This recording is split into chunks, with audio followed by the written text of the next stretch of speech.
Mr. Jordan, how many votes are you willing to go through tomorrow? Are you going to just keep going? We need to get a speaker tomorrow. The American people deserve to have their Congress, their House of Representatives working. And you can't have that happen until you get a speaker. So we need to do that. Plus, we need to be helping our dearest friend and colleague, our dearest friend and closest ally, Israel. We need to help them as well. Keep going over and over again. Tomorrow you expect multiple roll call votes? Well, look, tomorrow? I felt good walking into the conference. I feel even better now. We got a few more people we want to talk to, listen to, and then we'll have a vote tomorrow. Establishment RINOs are panicking as grassroots patriots rise up in demand. They vote for Jim Jordan for Speaker. We're going to see the latest on the upcoming vote today. We're going to see who are the remaining bitter holdouts who are refusing to back Jordan and how patriots are rising up, taking back their party once and for all. You're not going to want to miss this. Greetings, gang. It is me, Dr. Steve, your Patriot professor, here to help you to think better so you can feel better in these crazy and turbulent times. So if you haven't already done so, you know what to do. Make sure to smack that bell and subscribe button. Also, if you would be so kind, please share this video with friends and family. We're once again being throttled by big tech, so I need your help to get the hopeful message of this channel out to as many people as possible. So, today is the day after the ultra rhino Kevin McCarthy was ousted as Speaker nearly 2 weeks ago in a humiliating defeat for the establishment. Conservative firebrand Jim Jordan will be voted on to replace him. The latest report from Axios is that former detractors are beginning to line up behind Jordan en masse. Dozens of holdouts began to flip to Jordan over the weekend, one of the major ones being Mike Rogers of Alabama, who gives the whole notion of a plastic head a new meaning. Rogers originally claimed there was no way he would ever vote for Jordan, and he even suggested that Republican holdouts work with Democrats to find a so-called consensus speaker, which, of course, would have been a disaster for Republicans politically. And as it turns out, the rank and file let Rogers hear that big time. The Gateway Pundit is reporting on a massive grassroots campaign that was launched over the weekend to get Jim Jordan elected. Tens of thousands of you have been flooding Congress with phone calls, literally melting their phone lines, in to show support that congressional aides said they had not seen in years.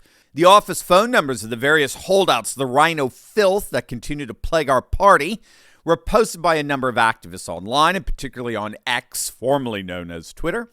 And the political pressure brought to bear on these holdouts has been enormous and effective, given how many we're seeing renounce their opposition and voice now their support for Jordan. But there are still RINOs, Republicans in name only, or as I prefer, Diablos, Democrats in all but label, who are showing their true colors, despite the fact that Jordan was endorsed by the leader of our party, President Trump, as well as backed by a massive majority within the party. That has not stopped bitter and resentful RINOs like Don Bacon in Nebraska from continuing to oppose Jordan. Here's Florida Republican Congressman Carlos Jimenez on who he plans to vote for in today's vote. Kevin McCarthy. I've been very vocal about it. I've also been very consistent. Since Wednesday, I've been in the same place, and I'm going to stick to it. Look, 8 Republicans voted with 208 Democrats to oust the Speaker of the House, our Speaker of the House, our leader, that we supported by 96%. And so I think the way out of this is to go back into the future, I guess, and just reinstate Kevin McCarthy. Us, looking for another leader, et cetera, makes no sense whatsoever. 96%.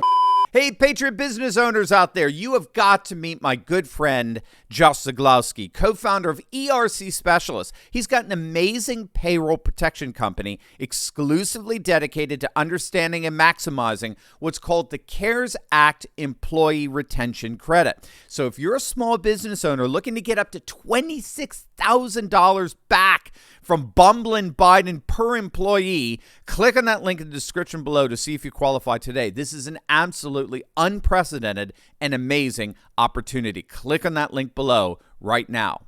So according to Carlos there, you guys in Florida 28 District want Kevin McCarthy back. You want him back. He's your representative, and according to him, you want Kevin McCarthy back. And so instead of voting for the speaker that the true leader of the party, Donald Trump, has endorsed, he's going to vote to put back Kevin McCarthy. I mean, let that hit you.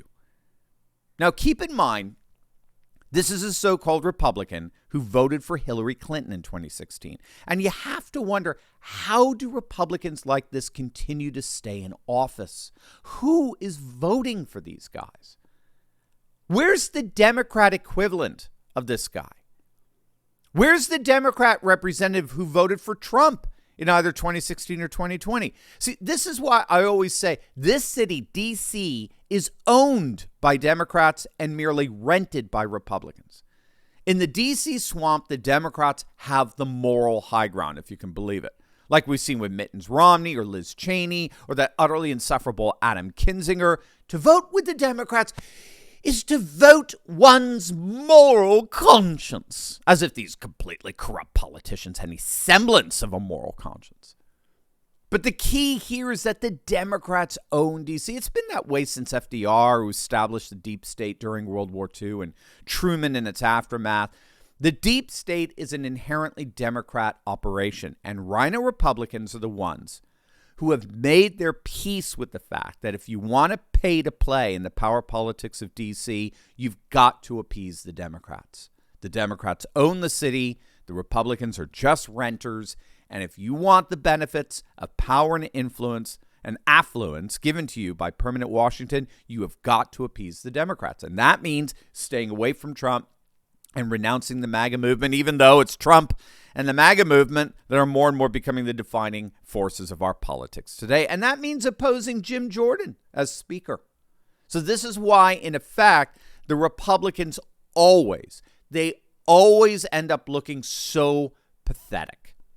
The Republicans play the role of the Washington Generals who are paid to lose to the Harlem Globetrotters. That's who these idiot rhinos ultimately are. They are paid losers. They're paid to throw the fight. That's what controlled opposition means.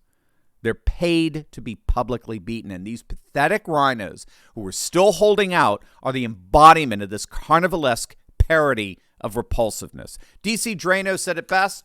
Today is the day we vote Jim Jordan in as Speaker, and if not, we primary every single Republican holdout and rid our party of these vile uniparty swamp creatures. This is our party, not theirs. Today is the day that we make sure these rhinos learn that this party belongs not to Pelosi, but to Patriots. And no one, no uniparty rhino, is going to stand in our way. Hey gang, I know what it's like to feel alone out there in these turbulent times, but I broke free. If you too have been looking for a community with like-minded patriots who are serious about resisting globalism, building a parallel economy, and having intelligent and deep fellowship on a regular basis, then you've come to the right place. In my Courageous Patriot Insiders community, we're building a close-knit movement of, by, and for patriots who are breaking free from the outrage and despair cycles of the mainstream media and taking on the fight against globalism. Every week, I deep dive into the content I can't share on big tech and give you the cliff notes on the truth of how patriots just like you are building up their communities, starting patriot businesses, and fighting the woke in both public and private. All with a few history and political lessons from yours truly, of course. If you want to stop feeling alone as a patriot and stand together with this fast-growing community, be sure to click on the link in the description below. Don't wait. Join me and my Patriot Coalition today, and let's get fighting.